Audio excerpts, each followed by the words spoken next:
Бала парк, балдар ойночу. Парктын ачылыш азы менен чын жүрөктөн өзүмдүн атыман, мэриянын аппаратынын атынан куттуктайм да.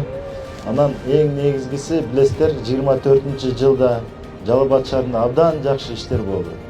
Жолдор оңдолду, мектептер ачылды, садиктер ачылды, базарды жылдырабыз деп капсуланы салдык. 2024-жыл бүтүп, 2025-жыл келди. 2024-жылда кылган иштердин бардыгын өз отчетко өткөрөбүз. 2025-ке келгенде жыл башынан план коюп өткөрөбүз. Ошол пландарыбыз ишке ашсын, үй бүлөңүздөр менен аман болуңуздар, тынч болуңуздар, ушундай ачылыштар көп боло берсин. Биздин балдар ушул жерге келип, ойноп, өздөрүнүн мындай черин жазып, көчөдө телефон чукулап, жосу жөн эле басып жүргөндөн алыс болсун. Рахмат, дагы бир жолу майрамыңыздар менен куттуктайм.